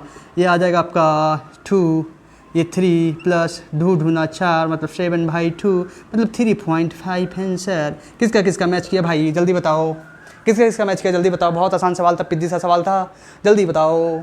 चलो इसे नोट करो जल्दी, नेक्स्ट क्वेश्चन की तरफ मैं मूव करता हूँ, जल्दी फटाफट नोट करो जल्दी फास्ट। इन क्वेश्चंस को आप सोल्व कीजिए, ये चारों क्वेश्चंस हैं, बहुत इंपॉर्टेंट क्वेश्चंस हैं ये। इन क्वेश्चन से आपको, ये क्वेश्चन से आपको तो ट्रिगोमेट्री रिवाइज होगा, इससे भी ट्रिगोमेट्री रिवाइज होगा, लेकिन इससे ग्राफ रिवाइज होने वाला है आपका। अगर ग्राफ का आगे क्वेश्चंस भी और सारा है, मैं नेक्स्ट स्लाइड पर देने वाला हूँ। चलिए इसे पहले सोल्व कीजिए आप। बहुत आसान सा सवाल है, यहाँ पे आप 2 फार्मूला का रिवीजन करने वाले हैं, समझ में आ रहा है ना। देखिए यहाँ पे साइन 106 डिग्री और कॉस 74 डिग्री का वैल्यू कैसे फाइंड कीजिएगा आप। देखिए साइन 106 डिग्री का वैल्यू फाइंड करने से पहले, मतलब मैं तो पहले फाइंड नहीं करूँगा भैया, आपको क्या लग रहा है मैं पहले फाइंड कर दूँ, पहले आप कीजिए पॉज करके, बार बार मुझे बोलना ना, पहले हर एक क्वेश्चन को आप अपने से अटेम्प्ट कीजिए। क्यों अटेम्प्ट कीजिए आप अपने से, इसलिए अटेम्प्ट कीजिए क्योंकि अगर मैं कर ही दूंगा तो आपका दिमाग कब काम करेगा। आप अगर नीट में जाइएगा, जेईई मेंस में बैठिएगा, किसी भी एग्जाम में बैठिएगा तो सारा क्वेश्चन नया मिलता है आपको, जो सोचने में मजबूर करता है। तो अपना दिमाग ही नहीं लगाइएगा, तो मैं अगर कर दूंगा तो मेरे करने से क्या हो जाएगा आपको, तो छाप लीजिएगा डायरेक्ट आप, समझ में आ रहा है ना। तो तरीका मैं बता रहा हूँ आपको, आप करने की कोशिश कीजिए, अगर नहीं हो रहा है तो मैं हूँ उसके लिए, समझ में आ रहा है ना। पहले हर क्वेश्चन को मैक्सिमम 5 टाइम्स आप अटेम्प्ट कीजिए। अगर 5 बार में नहीं हो रहा है तो समझ जाइए कि नहीं होगा आपसे, आप जाइए टीचर के पास। समझ में आ रहा है ना? आप किसी भी एक इंस्टीट्यूट में पढ़ते हैं, कहीं भी पढ़ते हैं, या आप मेरे से पढ़ते हैं तो मेरे को सवाल भेजिए। समझ में आ रहा है ना? अगर 5 बार में नहीं होता है तो, लेकिन 5 बार से पहले आप हार मत मानिए किसी भी सवाल के लिए। समझ में आ रहा है ना? चलिए इसे कीजिए फटाफट, पहले कीजिए, इसे जल्दी कीजिए, पॉज करके कीजिए। चलिए मैं करता हूँ मैं। देखिए साइन 106 डिग्री दिया हुआ है, साइन 106 डिग्री का वैल्यू कैसे निकलेगा? क्या कुछ क्लू नज़र आ रहा है कि साइन 106 डिग्री का वैल्यू कैसे हम निकाल सकते हैं? आ रहा है कि नहीं? देखिए मैं दिमाग लगाइए यहाँ पे, मैं आपको बताता हूँ। इसको क्या कीजिए, आपने पढ़ा होगा साइन 2 थीटा का फॉर्मूला, आप क्लू निकल गया होगा। साइन 2 थीटा में जैसे निकला आपका दिमाग टनक गया होगा। देखिए साइन 2 थीटा का फॉर्मूला क्या होता है? 2 sine theta cos theta, 2 sine theta cos theta. ये क्या दिया हुआ है? साइन 106 डिग्री दिया हुआ है, इसको क्या लिख सकते हैं? साइन 2 इंटू 53 डिग्री, मतलब ये साइन 2 थीटा दिया हुआ है, इसको लिख दीजिए 2 साइन 53 डिग्री कॉस 53 डिग्री। क्या कितना आसान सवाल है, आ रहा है समझ में? देखिए अब 2 इंटू साइन 53 डिग्री का वैल्यू कितना होता है? साइन 53 डिग्री का वैल्यू होता है 4/5 इंटू कॉस 53 डिग्री का वैल्यू होता है 3/5। इसे सोल्व कर दीजिए, आ जाएगा आंसर आपका। ये हो जाएगा 4 3 12 दूना 24, 24/25, 24/25 आंसर। आया समझ में? कैसे हुआ? आया समझ में? आया होगा। चलिए अब नेक्स्ट क्वेश्चन देखिए। नेक्स्ट क्वेश्चन बताने की जरूरत नहीं पड़ेगा क्योंकि आपको इससे ही हिंट मिल गया होगा, इससे ही साइन 2 थीटा से कि यहाँ पे क्या लगने वाला, यहाँ पे लगेगा कॉस 2 थीटा का फॉर्मूला। समझ में आ रहा है ना? देखिए कॉस 2 थीटा का फॉर्मूला क्या होता था अपना? ये होता था कि cos square theta minus sine square theta, sine square theta. आ रहा है समझ में? Cos square theta minus sine square theta. तो ये कैसे हो जाएगा? यहाँ पे लिखिएगा आप कॉस 2 इंटू 37 डिग्री। इसका तो वैल्यू जानते हैं आप, ये कौन सा एंगल है? ये ऐसे एंगल है ना, मतलब जो ट्रेंड करते रहते हैं बार बार, मतलब ऐसा क्वेश्चन ये ऐसा है 37 और 53 डिग्री, किसके बिना आपका काम नहीं चल सकता फिजिक्स में, समझ लीजिएगा। देखिए तो यहाँ पे हो जाएगा cos square 37 degree minus sine square 37 degree. अब देखिए इसको सोल्व कर दीजिए। कॉस स्क्वायर 37, कॉस 37 का वैल्यू कितना होता है? 4/5 का स्क्वायर माइनस साइन 37 डिग्री का वैल्यू कितना होता है? साइन 37 डिग्री का वैल्यू कितना होता है? साइन 37 का वैल्यू होता है आपका 3/5, तो 3/5 का स्क्वायर। इसे सोल्व कर दीजिए, आ जाएगा। मतलब ये हो जाएगा आपका 4 चौको 16 बाई 50 25 माइनस 3 3 9 बाई 50 25, मतलब इसे सोल्व कीजिएगा, आ जाएगा 16 में से 9 गया, 9 और 7 16, 7/25 आंसर, 7/25 आंसर। आया समझ में? आया समझ में? चलिए बहुत आसान सा, बहुत आसान सा। देखिए अब इस सवाल को कीजिए, इस सवाल को पहला, find the value of sine omega T plus pi by 2। अरे यार इतना सवाल आसान है। साइन, ये इसका आंसर होगा cos pi by cos omega T, sorry cos omega T answer होगा। गया खत्म, इसको नहीं बताने वाला हूँ मैं। चलिए कैसे हुआ देखिए, मैं बता देता हूँ। आप बोले क्यों नहीं बताने वाले हैं सर, बता दीजिए प्लीज़, अगर नहीं आता होगा तो ठीक है। देखिए बताता हूँ। देखो sine omega T plus pi by 2 दिया हुआ है, तो यहाँ पे क्या हुआ? पाई बाई 2 और ओमेगा टी यहाँ पे देखना है। तो पाई बाई 2 क्या है? पाई बाई 2 जो है ऑड मल्टीपल ऑफ 90 है, मतलब ऑड मल्टीपल ऑफ 90 है तो फंक्शन चेंज होगा, तो साइन का कॉस हो गया, ठीक है। लेकिन ये कौन से क्वाड्रेंट से बिलोंग करता है? पाई बाई 2, पाई बाई 2 है, पाई बाई 2 मतलब 90, ये तो 90 से सीधा सवार वहीं पे होता है, मतलब ये सवार कहाँ पे होता है? ये दूसरे पे जाता है, लेकिन pi by 2 plus omega T किस क्वाड्रेंट में लाई करेगा? ये जाएगा सेकंड क्वाड्रेंट में। सेकंड क्वाड्रेंट में जाएगा तो सेकंड क्वाड्रेंट में साइन कैसा होता है? साइन कैसा होता है सेकंड क्वाड्रेंट में? साइन जो होता है मतलब ऑल साइन पॉजिटिव होता है, तो प्लस यहाँ पे आ गया, प्लस कॉस। समझ में आ रहा है ना? लेकिन यहाँ पे ओमेगा टी क्यों लिखा मैंने? ओमेगा टी इसलिए लिखा क्योंकि जो यहाँ पे पाई बाई 2 होता है ना, इसके चलते जो है मतलब ये जो है मतलब ये चेंज बदलने वाला नहीं है। समझ में आ रहा है? इसलिए ओमेगा टी हुआ। आ गया समझ में? चलिए नेक्स्ट देखिए, next question, which of the following is the best representation of given graph. मतलब ये जो ग्राफ दिया हुआ है भैया, ये ग्राफ जो मैंने ड्रॉ किया है, इसमें से कौन सा इक्वेशन इन चारों में से जो इस ग्राफ को मतलब सेटिस्फाई करता है, आपको बताना है। बहुत आराम से देखिए इस चारों ऑप्शन को, और चारों ऑप्शंस को घूर के देखिए, समझ में आ रहा है? मतलब प्यार कर लीजिए इन चारों ऑप्शन से, और इतना घूर के देखिए कि आंसर आपको मिल जाए। समझ में आ रहा है ना? आप हड़बड़ाइएगा नहीं, ठीक है। देखिए ये दिया हुआ है रेक्टेंगुलर हाइपरबोला है, रेक्टेंगुलर हाइपरबोला। समझ में आ रहा है? इसका इक्वेशन मैंने क्या लिखाया था? इसका इक्वेशन मैंने लिखाया था कि y जो होता है इन्वर्सली प्रोपोर्शनल टू x होता है, y inversely proportional to x, इसका होता है। लेकिन अगर आप इसको इधर ला दे तो ये क्या हो जाएगा? xy बराबर कांस्टेंट। 1 आया तो कांस्टेंट ही ना हुआ, क्या दिक्कत है? xy बराबर कांस्टेंट का ग्राफ हो या y inversely proportional to x का ग्राफ हो, वो सेम ही होता है। तो xy बराबर कांस्टेंट b और ये c, मतलब d हो जाएगा आंसर इसका, बोथ b एंड c। आया समझ में आपको? चलिए इसे नोट कीजिए, जल्दी फास्ट नोट कीजिए। आइए नेक्स्ट क्वेश्चन देखिए। नेक्स्ट क्वेश्चन बहुत ज़्यादा ईजी है। ये क्वेश्चन देखिए, if velocity of v varies with time t H v equal to 2t - 3 then plot graph of v versus t। पहले आप करें फिर मैं करता हूँ, ठीक है ना? चलिए पॉज करके कीजिए आप, देखिए मैं कर रहा हूँ। भैया दिया हुआ इक्वेशन क्या? v इक्वल टू 2t - 3, आपको ग्राफ ड्रॉ करना है v वर्सेस t में। तो मैं आपको क्या बताया था कि अगर कोई भी आप ग्राफ ड्रॉ करना है तो पहले आप रिलेशन फाइंड कीजिए, पहले आप फॉर्मूला देखिए कौन से फॉर्मूला में वो बैठ रहा है। तो यहाँ पे इक्वेशन तो दे दिया, इक्वेशन है फॉर्मूला, समझ में आ रहा ना? उसके बाद देखिए v और t में क्या रिलेशन है, समझ में आ रहा ना? v और t में रिलेशन देखिए, उसके अनुसार आप ग्राफ को प्लॉट कीजिए। तो यहाँ पे देखिए ये इक्वेशन देख के क्या लग रहा है आपको कि क्या मतलब भी और टी में कैसा ग्राफ बनना चाहिए? अगर मैं ऐसे यहाँ पे ड्रॉ करूँ तो पहले जो भी लिखा हूँ तो वाई एक्सिस पे आएगा और जो टी लिखा हूँ वो एक्स एक्सिस पे आएगा। कोई शक नहीं। चलिए अब भी जो है यहाँ पे ये हो जाएगा अपना वाई, ये हो जाएगा अपना एम, ये हो जाएगा अपना एक्स और ये हो जाएगा सी। क्यों होगा ये सी? क्यों होगा ये सी? सी इसलिए होगा क्योंकि ये 3 है। ये मतलब ये इक्वेशन जो है ना ये स्ट्रेट लाइन का इक्वेशन है, स्ट्रेट लाइन ग्राफ का इक्वेशन है, स्ट्रेट लाइन ग्राफ का इक्वेशन है।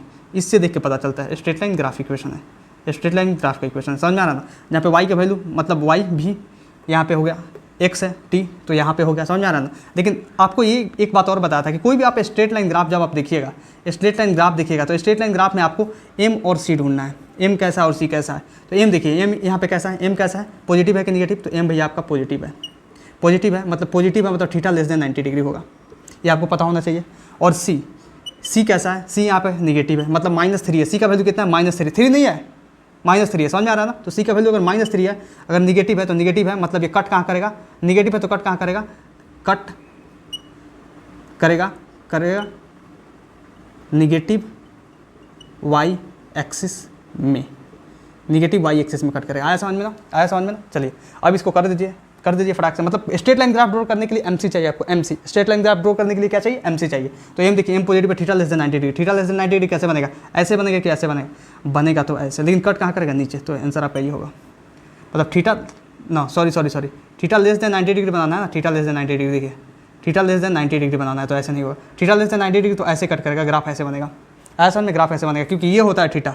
आप एक्स एक्सिस से एंटी क्लॉकवाइज डायरेक्शन में देखते हो तो थीटा लेस देन 90 डिग्री है आपका, थीटा लेस देन 90 डिग्री है। लेकिन यहाँ पे इंटरसेप्ट कैसा है? निगेटिव है। इंटरसेप्ट निगेटिव है ना, क्योंकि वाई एक्सिस है, ये माइनस वाई एक्सिस होता है तो यहाँ पे निगेटिव आ जाएगा। आया समझ में आपको? चलिए इसे नोट कीजिए जल्दी। Now look at the next question. Next question देखो, नेक्स्ट क्वेश्चन बहुत ईजी है, बहुत ज़्यादा ईजी है, लेकिन ईजी आपके लिए तब है जब आपने मेरा लेक्चर पैराबोला ग्राफ वाला देखा होगा। समझ में आ रहा है ना? देखिए यहाँ पे ये जो है बोल रहा है question, which of the following is the best representation of the given graph. यहाँ पे 4 ऑप्शंस दिए गए हैं और यहाँ पे एक ग्राफ दिया गया है। इसमें से बताना चारों ऑप्शंस में से कौन सा सही है ऑप्शन इस ग्राफ को देखकर। तो इस ग्राफ को देखिए और अपने से कीजिए, फटाफट कीजिए, जल्दी पॉज करके अपने से कीजिए, फिर मैं कराता हूँ। चलिए मैं करा रहा हूँ। देखिए यहाँ पे मैं सॉल्यूशन करता हूँ। भैया इस ग्राफ को देख के आपको क्या पता चलता है कौन सा ग्राफ है? ये इलिप्टिकल ग्राफ है या सर्कुलर ग्राफ है या स्ट्रेट लाइन ग्राफ है या रेक्टेंगुलर हाइपरबोलिक ग्राफ है या आपका वो साइनोसोडियल ग्राफ है या पैराबोलिक ग्राफ है? आप बताइए पैराबोलिक ग्राफ है। आ रहा है समझ ना? तो ये है पैराबोलिक ग्राफ। पैराबोलिक ग्राफ का आपको मैंने एक ट्रिक दिया था। ट्रिक क्या दिया था? ट्रिक भैया ये दिया था आपको कि मैंने ये बताया था कि पैराबोलिक ग्राफ है ना, उसमें आप एक चीज़ बस याद कीजिए कि जिसका पावर कम कटोरा उसके हाथ में, जिसका पावर कम कटोरा उसके हाथ में, जिसका पावर कम कटोरा उसके हाथ में। देखिए तो यहाँ पर लिखिए जिसका पावर कम कटोरा उसके हाथ में। कटोरा क्या है यहाँ पे? कटोरा ये है, कटोरा बता रहा हूँ, कटोरा उसके हाथ में, उसके हाथ में। देखिए कटोरा क्या है? कटोरा ये है भैया, कटोरा ये है, ये जो आ रहा है ना ग्राफ, ये है कटोरा, ये है कटोरा ये है, ग्राफ कटोरा ये यहीं तक रहने दीजिए, ठीक है ना? ये ग्राफ कटोरा है, कटोरा ये है। कटोरा ऐसे होता है ना आपका, कटोरा एक ऐसे होता है, कटोरा एक ऐसे होता है कटोरा। तो यही कटोरा का मैं बात कर रहा हूँ। मतलब जिसका पावर कम होगा, यहाँ पे जिसका पावर कम होगा, एक्स और वाई में जिसका पावर कम होगा उसके तरफ कटोरा बन जाएगा, समझ में आ रहा ना? अगर मान लीजिए तो इस ग्राफ से क्या पता चलता है कि कटोरा बना हुआ किसके तरफ भैया? कटोरा किसके तरफ बना हुआ? कटोरा बना हुआ एक्स के तरफ। मतलब एक्स का पावर कम ढूंढना है, इधर एक्स का पावर जिसमें होगा वो आंसर। तो एक्स का पावर कम देखिए, हाँ एक्स का पावर, यहाँ पे वाई का पावर 1 है, एक्स का पावर हाफ है, तो मतलब वाई के कंपेयर में एक्स का पावर कम है, तो ये आंसर हो गया। अब देखिए यहाँ पे देखिए एक्स का पावर यहाँ पर भी कम है क्योंकि यहाँ पे एक्स का पावर कम ढूंढना है, यहाँ पे लिख देना हुआ एक्स का पावर कम कंपेयर टू किसके? कंपेयर टू वाई,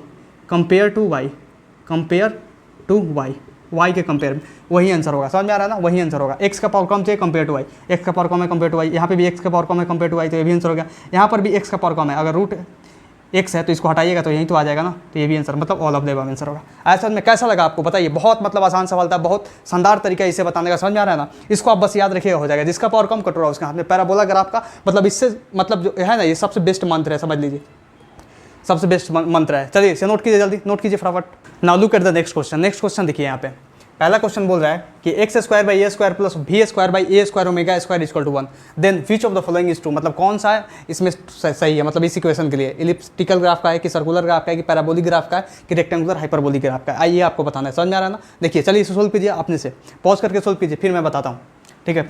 सोल्व कर दिया आपने?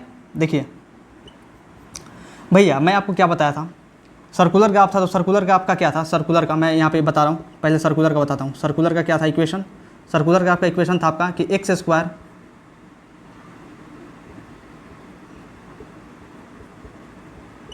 ये होता है, मतलब इसे सोल्व करने के बाद क्या आता है, X square plus Y square बराबर आर स्क्वायर। आ रहा है समझ में?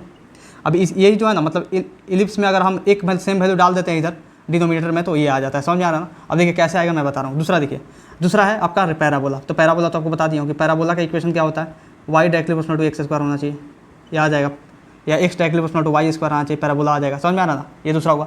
तीसरा देखिए रेक्टेंगुलर हाइपरबोला। रेक्टेंगुलर हाइपरबोला क्या बताया था आपको, रेक्टेंगुलर हाइपरबोला क्या बताया था, रेक्टेंगुलर हाइपरबोला क्या होगा, ये होगा आपका y inversely proportional to x या एक्स वाई बराबर कांस्टेंट, ये होगा।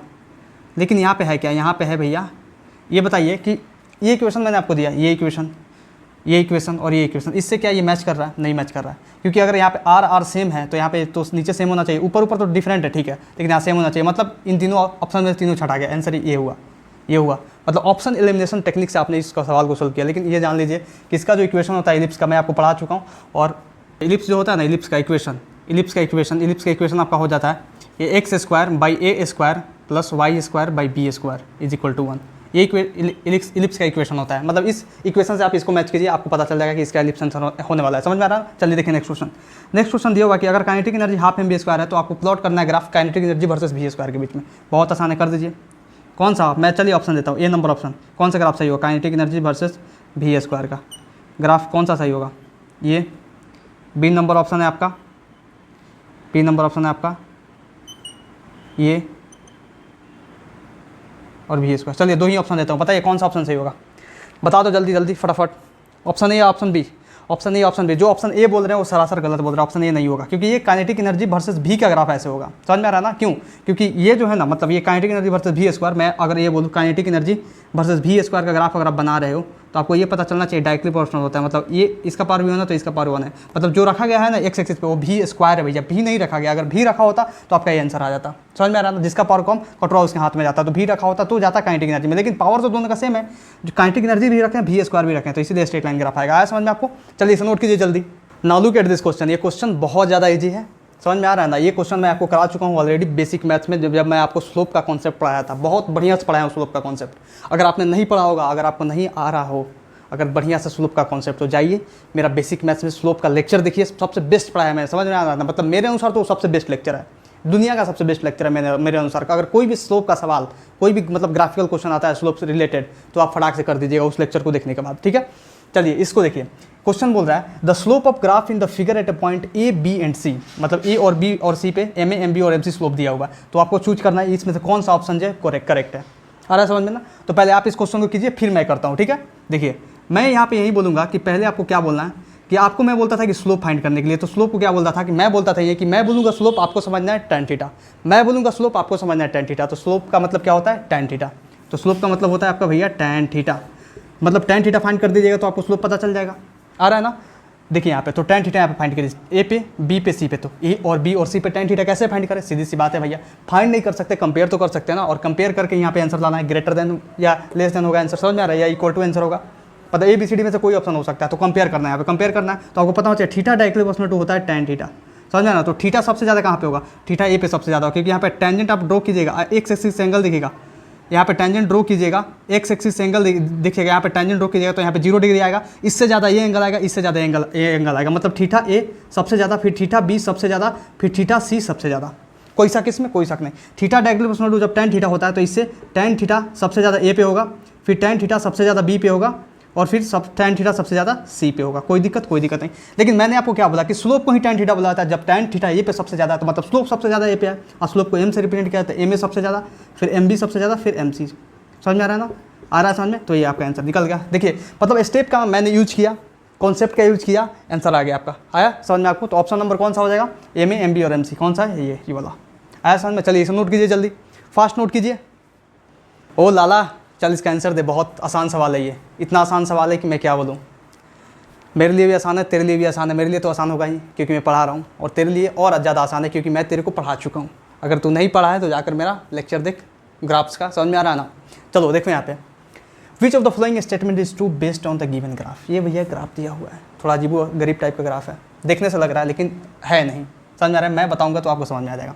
इन चारों ऑप्शंस में से आपको चूज करना है। तो पहले ऑप्शन ए, नंबर ए को बहुत ध्यान से पढ़ा जाए कि slope eight x not is positive and non zero in graph. इसको छोड़िए क्योंकि यही आंसर होने वाला है। बी और सी को हम गलत प्रूफ करते हैं, ठीक है ना। ए अपने आप ही सही हो जाएगा और डी तो नोटा है। देखो slope is constant in graph, भैया स्लोप कहाँ कांस्टेंट होगा ग्राफ में? स्लोप यहाँ पे कुछ और होगा, यहाँ पे कुछ और होगा, यहाँ पे कुछ और होगा, यहाँ पे कुछ और होगा, यहाँ पे कुछ और होगा। क्यों? क्योंकि tan थीटा अलग अलग होगा सबका। आ रहा समझे? तो ये तो पहला गलत, दूसरा गलत। Slope eight x not is negative in graph. X not पे यहाँ पे देखा जाए, एक्स नॉट ये पॉइंट है, एक्स नॉट पे क्या स्लोप निगेटिव है? चलो देखते हैं, टेंजेंट ड्रॉ करते हैं। टेंजेंट ड्रॉ किए, एक्स एक्सिस यहाँ पे एंगल देखते हैं, तो x axis angle theta less than 90 degree. और जब भी भैया थीटा लेस देन 90 डिग्री आता है तो स्लोप कैसा होता है? पॉजिटिव। स्लोप होता है पॉजिटिव। लेकिन यहाँ पे क्या बोल रहा है? Slope eight x not is negative, ये भी गलत। लेकिन पहला देखिए, slope eight x not is positive and non zero in graph, सही बात है। एक्स नॉट पे जो स्लोप है वो भैया पॉजिटिव ही है, पॉजिटिव है, आ रहा है ना। एक्स नॉट पे स्लोप कैसा है? पॉजिटिव है। और नॉन जीरो है, नॉन जीरो मतलब जीरो नहीं है, नॉन जीरो है। नॉन जीरो है तभी तो ऐसा है ना। जीरो कैसा होता है? जीरो अगर ऐसा होता तो जीरो होता, लेकिन नॉन जीरो है स्लोप यहाँ पे। नॉन जीरो मतलब tan थीटा कुछ वैल्यू आएगा तभी स्लोप नॉन जीरो होगा, समझ में आ रहा है ना। तो ऑप्शन नंबर ए सही होगा। आया समझ आपको? ऑप्शन नंबर ए सही होगा। आ रहा है समझ? चलिए चलिए नेक्स्ट क्वेश्चन मैं आपको यहीं पे देता हूँ। नेक्स्ट क्वेश्चन मैं दे रहा हूँ आपको, D E to the power 100 upon D X दिया हुआ है, समझ में आ रहा है ना। D E to the power 100 upon D X दिया हुआ है, आपको फाइंड करना है। फाइंड क्या, यही वैल्यू करना है। इसका मतलब इसका क्या होगा? ऑप्शन नंबर देखिए, option A E to the power 100, B number में 0, सी नंबर में आपका हो जाएगा, मान लीजिए सी नंबर में आपका हो जाएगा ई टू द पावर 100 इंटू 100, अरे 100 इधर आएगा, इंटू 100 नीचे है, समझ में आ रहा है ना, वो पावर में। और डी में हम चोमू पहले से ही है सर, पहले से ही हैं। आयो समझ में? आयो? ऑप्शन देखो, अब D E to the power 100 upon D X करना है आपको। अब बता दो क्या होगा, जल्दी बताओ आंसर, फटाफट बताओ आंसर। ये डिफरेंशिएशन का ऐसा सवाल है जिसका आंसर होने वाला है ई टू द पावर 100। आपको लग रहा है तो ये आंसर गलत है भैया, ऑप्शन नंबर बी सही होगा। क्यों? क्योंकि ई टू द पावर एक्स जो होता है ना, इसका डिफरेंशिएशन जो होता है ना, डिफरेंशिएशन ये ई टू द पावर एक्स होगा। लेकिन ई टू द पावर 100 क्या है? ये भैया है एक कांस्टेंट नंबर। और कांस्टेंट का डिफरेंशिएशन क्या होता है भैया? कांस्टेंट का डिफरेंशिएशन 0 होता है। ई टू द पावर 100 है, कांस्टेंट है। क्यों है? क्योंकि ई का वैल्यू होता है 2.71 और इसका पावर 100, ये तो कांस्टेंट है, कांस्टेंट का डिफरेंशिएशन 0, इसलिए इसका आंसर 0। ये आंसर नहीं होगा। आया समझ आपको? चलिए नोट कीजिए, जल्दी फटाफट नोट कीजिए। Now look at the next question. Next question बहुत ही धमाकेदार क्वेश्चन है। क्वेश्चन को बहुत अच्छे से डिजाइन किया गया है, समझ रहे हैं ना। ये क्वेश्चन आपके दिमाग के बत्ती को खोल देने वाला है, समझ रहे हैं ना। चलो सवाल कर दो भाई, चल मेरे भाई सवाल कर ले, सवाल करके कमाल कर ले। अरे भाई ये तो गाना बन गया यार। देखो क्वेश्चन देखो, पॉज करके पहले आप अपने से कर दो, फिर मैं कराता हूँ। पॉज कर लिया, पॉज करके सोल्व कर लिया। देखो यहाँ पे for a straight line graph, भैया स्ट्रेट लाइन ग्राफ, इक्वेशन तो स्ट्रेट लाइन का दिया हुआ है, तो क्यों दे रहा था तो स्ट्रेट लाइन ग्राफ, ठीक है। चलिए 3y = √3x + 3। देखो अब बोल रहे विच of the following is correct, मतलब ये चारों ऑप्शंस में से कौन सा ऑप्शन सही है। देखो अब ये स्ट्रेट लाइन ग्राफ है तो इसको क्या करेंगे हम, इसको y = mx + c के फॉर्म में लाएंगे, ठीक है ना। क्योंकि स्ट्रेट लाइन ग्राफ का जो इक्वेशन होता है ना, स्ट्रेट लाइन ग्राफ का इक्वेशन ये भैया होता है y = mx + c। आपको इस फॉर्म में इस इक्वेशन को लाना पड़ेगा। लाइए, यह देखिए √3, ये बाई ये 3 आएगा यहाँ पे, x + 3/3, मतलब ये आ गया आपका y = 1/√3x + 1, ठीक है, ये आ गया। अब देखिए, अब बोल रहा है यहाँ पे dy/dx = tan 30 डिग्री। अरे बाप रे बाप, ये dy/dx कहाँ से आ गया जी? Oh my god. Second option dx/dy = cot 30 degree. ओ भाई, सी और number option with intercept is 1। हाँ ये तो ठीक है, वाइथ इंटरसेप्ट तो मैं आपको पढ़ाया होगी। सी को बोला था वाइथ इंटरसेप्ट, ये जो सी होता है वाइथ इंटरसेप्ट, तो सी कैसा है? +1 है, कोई दिक्कत नहीं है। तो ये तो ऑप्शन सही है, सी नंबर। अब इन दोनों में कैसे पता किया जाए, क्योंकि ऑल ऑफ द अबव का भी ऑप्शन है, कोई यहाँ पे सिंगल चॉइस है ही नहीं, मल्टीपल चॉइस भी आ गया, मतलब डी नंबर हो सकता है, मे भी पॉसिबल। तो इन दोनों ऑप्शन को चेक करना पड़ेगा। मतलब dy/dx लिखा हुआ tan 30 डिग्री, मतलब ये क्या डिफरेंशिएशन क्यों आ गया भाई यहाँ पे? ध्यान रखो, जो मैं आपको बताया था dy/dx क्या होता है भैया, dy/dx क्या होता है? स्लोप होता है। बताया था ना कि स्लोप ऑफ yx ग्राफ, बताया था आपको, बताया था। इससे पहले वाला जो लेक्चर था उसमें बताया था आपको, समझ में आ रहा है ना। स्लोप ऑफ yx ग्राफ, तो स्लोप ऑफ yx ग्राफ यहाँ पे है, yx ग्राफ तो भैया ये तो वाई एक्स ग्राफ ही बनेगा ना इससे, तो इसका स्लोप क्या निकलेगा, स्लोप क्या है, मतलब स्लोप मतलब एम का वैल्यू कितना है 1/√3, मतलब 1/√3, तो D Y by D X 1/√3, तो 1/√3 आ जाएगा यहाँ पे 1/√3 आ जाएगा। और इसी स्लोप को हम क्या बोलते थे कि मैं बोलूँगा स्लोप आपको समझना है tan थीटा, मैं बोलूँगा स्लोप आपको समझना है tan थीटा, तो tan थीटा डालो, tan theta is equal to 1/√3, ऐसा समझे, tan theta is equal to 1/√3, वहीं tan theta is equal to 1/√3, तो यहाँ पे थीटा कितना हो जाएगा, tan थीटा कितना हो जाएगा आपका, tan थीटा हो जाएगा आपका tan theta is equal to theta equal to यहाँ पे tan थीटा, यहाँ पे थीटा का वैल्यू कितना आ जाएगा, tan थीटा छोड़िए, थीटा का वैल्यू कितना आ जाएगा। अब देखिए ये किस tan का वैल्यू होता है 1/√3, ये होता है आपका tan 30 डिग्री का वैल्यू, tan 30 डिग्री का वैल्यू होता है, तो यहाँ पे थीटा आ जाएगा 30 डिग्री। मतलब आप ये बोल सकते हैं कि जो D Y by D X है, D Y by D X जिसको हम tan थीटा लिख सकते हैं थे, उसको tan 30 लिख सकते हैं। ऐसा में कोई दिक्कत नहीं। तो पहला ऑप्शन भी सही हुआ, ये भी सही हुआ, मतलब 2 ऑप्शन सही होता। अगर ऑल ऑफ द अबव का ऑप्शन भी है तो ये भी सही होगा। तो ये कैसे, ये देखो इसी को पलट दीजिए, D X by D Y, तो इसको भी पलट जाएगा, D X by D Y कीजिए, ये भी पलट जाएगा, ये भी पलटेगा, तो क्या हो जाएगा tan 30 का पलटने में क्या बनता है cot 30। क्या धमाकेदार क्वेश्चन है यार, ये तो गजब कर दिया, ये पूरा ऑप्शन सही है। ऐसा समझे, आपको फील आया कैसे मैं कराया, बहुत मतलब सवाल तो बहुत आसान था लेकिन घुमावदार था। अगर पहली बार इस सवाल को देखते हैं, समझ रहे हैं ना, तो थोड़ा सा आप घबरा जाते, इसीलिए मैं इस सवाल को कराया। थोड़ा समझ लीजिए कि ये सवाल जो है मतलब इसको नेक्स्ट लेवल सवाल बोलेंगे यार, ऐसा समझ में ना। चलिए इसे नोट कीजिए जल्दी। Now moving towards the most beautiful question of our day. इस क्वेश्चन को देखिए, ये क्वेश्चन जो है ना बहुत अच्छा क्वेश्चन है, मतलब इतना अच्छा क्वेश्चन बोलूँगा ना इसे कि मैं इसको 5 स्टार रेटिंग दूंगा। ये 5 स्टार क्वेश्चन है। इस क्वेश्चन को अगर आप करते हैं, समझ लीजिए अगर आप कर लेते हैं तो समझ जाइए कि आपका जो कंसंट्रेशन है, जो आपका प्रेजेंस ऑफ माइंड है, बहुत बेहतर है। समझ में आ रहा है ना। चलिए इस क्वेश्चन को मैं 5 स्टार रेटिंग देता हूँ यहीं पे, 5 स्टार रेटिंग। और 5 स्टार रेटिंग मैंने क्यों दिया है मैं आपको बताऊंगा, इस क्वेश्चन से भी बताऊंगा, इन ऑप्शन से भी बताऊंगा और इसके सॉल्यूशन से भी बताऊंगा। चलिए इस क्वेश्चन को आप कीजिए, पहले इस क्वेश्चन को आप रीड कीजिए और अपने से पॉज करके ट्राई कीजिए, उसके बाद मैं कराता हूँ, ठीक है। चलिए जल्दी कीजिए, फटाफट जल्दी कीजिए। चलिए मैं करता हूँ। देखिए क्वेश्चन है कि if radius of a spherical bubble starts to increase with time T as R equal to 0.5 टी, मतलब आर का वैल्यू भैया दिया हुआ है 0.5 टी, कोई शक नहीं, ठीक है। अब बोल रहा है कि if radius of a spherical bubble starts to increase with time T, मतलब D R by D T, मतलब जो है ना उससे इंक्रीज कर रहा है। What is the rate of change of volume of the bubble with time T equal to 4 second, मतलब टाइम जब 4 सेकंड होगा तो rate of change of volume with respect to time, वही ना पूछ रहा है विथ रेस्पेक्ट टू टाइम क्या होगा। समझ में आ रहा है ना क्या होगा, आपको ये बताना है। समझ में आ रहा है, ये बताना। आप कैसे बताइएगा, आप कैसे बताइएगा, पहले ये बताइए। देखिए कैसे बताइएगा, आपको जिस मंजिल पे पहुंचना है ना, पहले उस मंजिल का हाल जानिए। समझ में आ रहा है ना, उस मंजिल का हाल जानिए। और देखिए कि अगर घर बनाना है तो किस किस चीज़ का ज़रूरत पड़ेगा। पहले आप ये मत सोचिए कि हमको ये चाहिए, ये चाहिए, ये चाहिए, ऐसा चाहिए, ऐसा चाहिए, फिर जाके घर बनाएंगे। पहले ये सोचिए कि अगर घर बनाना है तो आपको क्या क्या चाहिए, क्या क्या चीज़ की जरूरत पड़ेगी।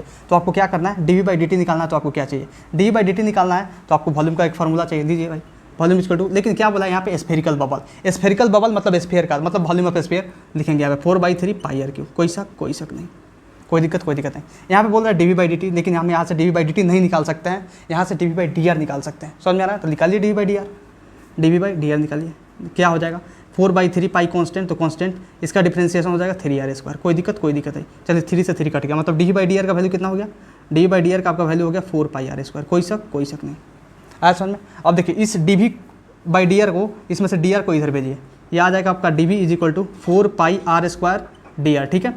अब यहाँ से इसको क्या कीजिए, डी वी को डी टी से डिवाइड कर दीजिए और 4πr² इधर डी आर को डी टी से डिवाइड कर दीजिए। कोई शक, मतलब इसमें कोई दिक्कत नहीं होना चाहिए क्योंकि सेम चीज़ से डिवाइड किया है LHS और RHS में, तो कोई मतलब कुछ दिक्कत नहीं होने वाला। ये चीज़ मैं ऐसा मतलब जो है ना, ये आपको मैं पहले भी बता चुका हूँ। समझ में आ रहा है ना। देखिए तो डी बाई डी टी तो निकल गया 4πr² D R by D T, लेकिन आंसर तो ये नहीं ना होगा। आंसर ऑप्शन में क्या दिया हुआ है 8 पाई यूनिट्स, 4 पाई यूनिट्स पर सेकंड, 8 पाई यूनिट्स पर सेकंड और 4 पाई यूनिट्स पर सेकंड। तो आपको क्या करना है, आर का वैल्यू डालना है और D R by D T का वैल्यू डालना है, ठीक है ना। तो D V by D T अपना कितना आया, आपका D V by D T कितना आया, D V by D T equal to आपका आ गया यहाँ पे 4πr² D R by D T, मतलब आपको चाहिए आर, तो आर का वैल्यू बोल रहा है 4 सेकंड पे, तो आर का वैल्यू तो यहीं से आ गया। आर का वैल्यू क्या होगा यहाँ पे, आर का वैल्यू देख लीजिए यहाँ पे, इसमें आप आर का वैल्यू डालिए, तो आर का वैल्यू आ जाएगा आपका 0.5, टी दिया हुआ है ना, मतलब 0.5 × 4, टाइम का वैल्यू कितना है 4, तो 4, तो ये कितना आ गया आर का वैल्यू, आपका आर का वैल्यू यहाँ से आ जाएगा, यहाँ पे आएगा 10, 5 × 10 2, आर का वैल्यू 2 आ गया, आर का वैल्यू 2। कोई दिक्कत नहीं। अब यहाँ से D R by D T का वैल्यू निकालिएगा, D R by D T, D R by D T, D R by D T कैसे निकलेगा, आर का वैल्यू दिया 0.5 टी, तो D R by D T कितना हो जाएगा, यहाँ से D R by D T आ जाएगा आपका 0.5। कोई शक, सिंस आर का वैल्यू जो है 0.5 टी है, पूरा क्लास 10 जैसा करा रहा हूँ। समझ में आ रहा ना, आ गया। तो आप क्या कीजिए, इन वैल्यूज़ को इसमें पुट कर दीजिए। अब क्या करते हैं, डी बाई डी टी का वैल्यू निकालते हैं, D B by D T. तो डी बाई डी टी का वैल्यू इसमें पुट कर देंगे यहाँ से, मतलब आर का वैल्यू और D R by D T का, तो हो जाएगा आपका 4 पाई आर स्क्वायर मतलब 2 का स्क्वायर, ठीक है, 2 का स्क्वायर मतलब 4 into D R by D T 0.5। अब इसे सोल्व कीजिए, बाई 10 हो गया, ये 5 दूना 10, ये 2 दूना 4, मतलब ये आपका आंसर आ गया कितना, d B by D T equal to 4 मतलब 8 पाई। 8 पाई क्या, अब 8 पाई क्या, यूनिट्स, क्योंकि यूनिट कुछ दिया नहीं था और टाइम है तो टाइम का पर सेकंड आया समझ में, तो इसका आंसर आएगा 8 पाई यूनिट्स। देखिए ऑप्शन में ये भी है 8 पाई यूनिट्स भी है और 8 पाई यूनिट्स पर सेकंड है, लेकिन अगर आप डिफ्रेंशिएट नहीं कीजिएगा, आपको यूनिट का मतलब पता नहीं होगा, तो आप ऑप्शन ये लगा के आ जाएगा, कुछ कंफ्यूज हो जाएगा इसी में, और सब करते हुए भी मतलब सब चला जाएगा, समझ में आ रहा ना, तो इसका ऑप्शन नंबर सी होगा।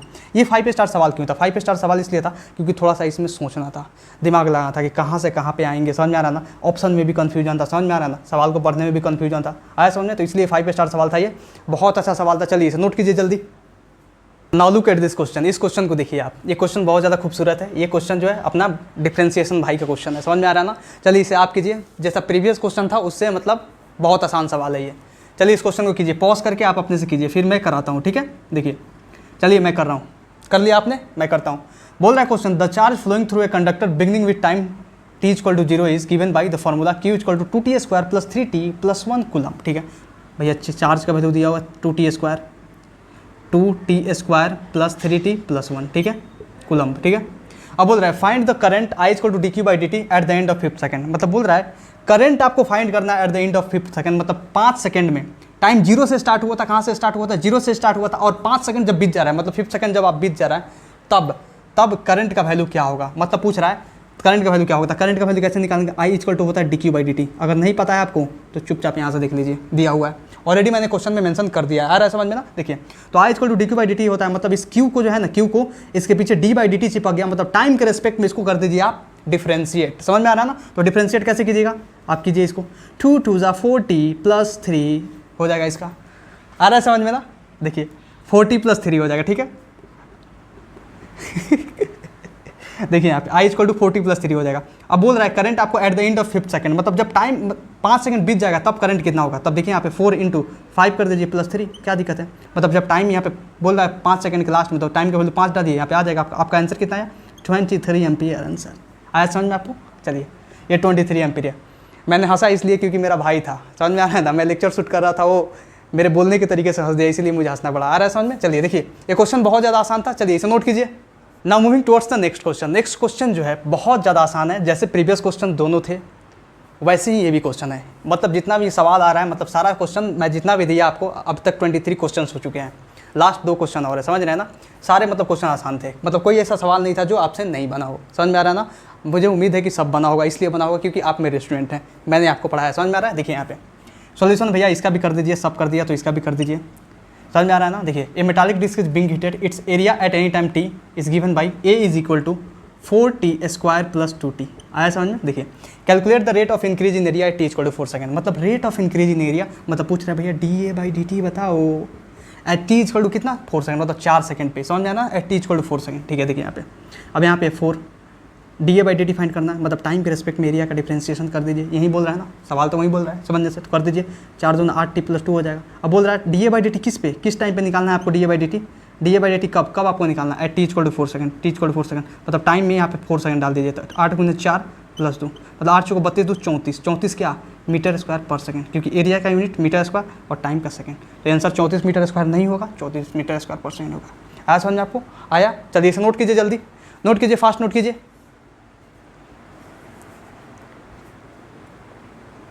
चलिए इस क्वेश्चन को आप सोल्व कीजिए, ये क्वेश्चन बहुत ज़्यादा आसान है, इस क्वेश्चन में भी वही खेला करना है जो आप प्रीवियस करते आ रहे हो, समझ में आ रहा है ना। चलिए इसे सोल्व कीजिए फटाक से पॉज करके। देखिए क्वेश्चन ये है कि a car is moving along a straight line whose equation of motion is given by S equal to 12t plus 3t square minus 2t cube. S का भैया वैल्यू दे दिया 12t plus 3t square minus 2t cube, ठीक है। अब बोल रहा है जहाँ पे एस मीटर्स में और 3 सेकंड्स में, ठीक है। The velocity of the car eight start will B, velocity of the car eight start, मतलब वेलोसिटी पूछ रहे हैं यहाँ पे, वेलोसिटी। तो वेलोसिटी जो होता है ना, वो वेलोसिटी का मैं आपको हिंट दे देता हूँ, जो आप काइनेमेटिक्स में जाके पढ़िएगा कि जो वेलोसिटी होता है ना, वो होता है ds बाई dt। मतलब जब आप डिस्प्लेसमेंट या पोजीशन का आप टाइम के रेस्पेक्ट में डिफ्रेंशिएट कर देते हो तो वो वेलोसिटी आ जाता है। तो वेलोसिटी होगा आपका ds बाई dt, यहाँ पे कर दीजिए ds बाई dt, मतलब इसका चुपचाप डिफ्रेंशिएशन नहीं करना है, यही है, ठीक है। तो इसका 12 आ जाएगा प्लस ये आ जाएगा 60 माइनस 2 3 6t स्क्वायर कोई दिक्कत नहीं। आया समझ में आपको? देखिए अब वेलोसिटी बोल रहा है at a start will be, मतलब जब स्टार्ट हुआ था, जब कार जो स्टार्ट होता है, ये जो कार था मूव कर रहा था, जब ये स्टार्टिंग में जब स्टार्ट हुआ था तब उसकी वेलोसिटी क्या होगी, मतलब पूछ रहा है स्टार्ट में क्या होगी। स्टार्ट का मतलब क्या हुआ यहाँ पे, स्टार्ट से मतलब ये हुआ, स्टार्ट मतलब शुरू में टाइम जीरो पर, शुरू में टाइम जीरो पर, अब गाड़ी चला नहीं था, स्टार्ट हो रहा था मतलब टाइम जीरो पे, तो यहाँ पे टाइम जीरो पे मतलब वेलोसिटी इक्वल टू ds/dt। कब फाइंड करना है आपको, टाइम जीरो पे, टाइम जीरो पुट कीजिए यहाँ पे, 12 + 6 × 0 - 6 × 0 का स्क्वायर, चुपचाप आ जाएगा इसका 12 मीटर पर सेकेंड। कोई दिक्कत नहीं। कौन सा आंसर है, ये ला ऑप्शन। आ जाओ, चलो हुआ ना, बहुत आसान सवाल था। चलिए इसे नोट कीजिए जल्दी, चलिए इस क्वेश्चन को सोल्व कीजिए। क्वेश्चन बहुत ज़्यादा आसान है, और बहुत ज़्यादा आसान इसलिए क्योंकि मैं आपको ऑलरेडी ये करा चुका हूँ बेसिक मैथ में। समझ में आ रहा है ना? चलिए इसे कीजिए, जल्दी कीजिए, फास्ट। आपको 1 मिनट का समय देता हूँ। चलिए कीजिए इसे। चल मेरे भाई सवाल कर ले, सवाल करके बवाल कर ले, फिर कमाल कर ले, फिर सिलेक्शन ले ले। समझ में आ रहा है ना? क्वेश्चन है कि भैया given y = 10/sin x + √3 cos x, then find minimum value of y। भैया मिनिमम वैल्यू y का पूछ रहा है। ये इतना खूबसूरती से बेसिक मैथ्स के VVIP कॉन्सेप्ट्स वाले लेक्चर में मैं आपको पढ़ाया हूँ, इतना खूबसूरती, मतलब आपको बताऊँ ना कि मतलब क्या बताऊँ आपको, जाकर वो लेक्चर देखिए, VVIP कॉन्सेप्ट्स करके मेरा लेक्चर है। समझ में आ रहा है ना? मज़ा आ जाएगा पूरा। समझ में आ रहा है ना? इतना मतलब डायरेक्टली प्रोपोर्शनल का रिलेशन, इन्वर्सली प्रोपोर्शनल का रिलेशन, मिनिमम मैक्सिमम कैसे निकाले। समझ में आ रहा है ना? न्यूमरेटर डोमिनेटर में मैक्सिमम होगा तो मिनिमम होगा तो कैसे फाइंड करें। मतलब समझ लीजिए कि कॉन्सेप्ट जो है ना, कॉन्सेप्ट और जो होता है ना, बोला जाता है कि शॉर्ट ट्रिक जिसको बोलते हैं, वो शॉर्ट ट्रिक का बाप है। इतना बात समझ लीजिए। समझ रहा है ना? चलिए इस सवाल को सोल्व कीजिए। सवाल दिया है भैया गिवन y = इतना इतना इतना, समझ में आ रहा है? देन फाइंड इतना इतना इतना, मतलब y का मिनिमम वैल्यू पूछ रहा है। तो y को मिनिमम करने के लिए क्या करना पड़ेगा, इक्वेशन दिया हुआ आपका y = 10/sin x + √3 cos x दिया हुआ है ना, √3 cos x। लेकिन अब वो अगर y को आपको मिनिमम करना है तो क्या करना पड़ेगा, सोचिए एक बार। y को मिनिमम करने के लिए क्या करना पड़ेगा, इसको मैक्सिमम करने के तो हो जाएगा नहीं, y को मिनिमम करने के लिए इसको मिनिमम करना पड़ेगा, इसको मैक्सिमम करना पड़ेगा। क्यों? क्योंकि अगर ज़्यादा होगा तो ये ज़्यादा होगा तो ये कम से डिवाइड होगा तो और कम हो जाएगा, मतलब मिनिमम हो जाएगा। तो इसको कर दीजिए 10/sin x + √3 cos x जो है ना, √3 cos x, इसको क्या करना पड़ेगा आपको, मिनिमम करना पड़ेगा। मिनिमम नहीं, सॉरी, मैक्सिमम करना पड़ेगा। इसको मैक्सिमम करना पड़ेगा तभी जाकर ये मैक्सिमम होगा। तो ज़्यादा नंबर से इसको अगर डिवाइड करते हैं तो ये और कम हो जाएगा। आया समझ में? तो y मिनिमम कर दीजिए इसका। आपको सिखाया था ना कि अगर a sin theta, y = a sin theta + b cos theta का फॉर्म दिया हुआ, b cos थीटा, तो y का जो मिनिमम वैल्यू होता था ना, y का मिनिमम वैल्यू होता था -√a² + b², और y का जो मैक्सिमम वैल्यू होता था वो आता था +√a² + b²। कोई दिक्कत इसमें? कोई दिक्कत नहीं, ये आता था। समझ में आ रहा है? देखिए अब y का मिनिमम वैल्यू निकालना है, तो y का मिनिमम वैल्यू निकालना है तो इसको मैक्सिमम करना है, तो ये कीजिए कि आप 10 अब sin x + √3 cos x, मतलब a का वैल्यू 1 और b का वैल्यू √3, तो अंडर रूट कर देंगे हम 1 का स्क्वायर + √3 का होल स्क्वायर। ये आंसर हो जाएगा। इसको सोल्व कर दीजिए। 10/1 का स्क्वायर कितना हुआ 1, √3 का स्क्वायर 3, 3 1 4, मतलब 10/2, मतलब आंसर आ गया 5 आपका। आया समझ में? कोई दिक्कत नहीं हुआ, बहुत आसान है, बहुत आसान है, कोई दिक्कत नहीं हुआ होगा। चलिए मैंने आपको क्वेश्चंस इतने कराए भाई, टोटल 25 क्वेश्चंस मैं आपको कराया हूँ, 24 to 25 क्वेश्चंस कराया आपको। मतलब आप समझिए कि ये इतने कोर क्वेश्चंस थे ना, इतने कोर क्वेश्चंस थे कि सब छानबीन के निकाल के कराया हूँ। अभी बेसिक मैथ्स का लेक्चर समाप्त होता है, और समाप्ति के साथ एक बात समझिए, समाप्ति के साथ मैं आपको बेसिक मैथ्स में जाके काउंट कर लीजिएगा। बस बेसिक मैथ्स में भैया, बेसिक मैथ्स में ना आपको मैं 400+ क्वेश्चंस करा चुका हूँ, 400+। इससे कम ज़्यादा होंगे, इससे कम होंगे ही नहीं, 400+ क्वेश्चंस आपको करा चुका हूँ। और इतना बेसिक मैथ्स में सफिशिएंट है। पूरे 17 लेक्चर्स कहीं नहीं लिए जाते, 17 लेक्चर 18 लेक्चर कहीं नहीं लिए जाते। समझ रहे हैं ना? तो समझ लीजिए कि इतना मतलब डिटेल में पढ़ाया कि अगर उसको पढ़ लीजिएगा तो फिजिक्स में बल्ले बल्ले हो जाएगा। समझ लीजिए कि फिजिक्स 30% फिजिक्स तो उधर ही घुसा दिया हूँ मैं। मतलब इतना मतलब मज़ा का बनाया हूँ ना वो लेक्चर कि आप अगर देख ले, उसे देख ले तो आप कहिएगा कि सुभान अल्लाह, हे भगवान, क्या मतलब मज़ा आ गया। समझ में आ रहा है ना? तो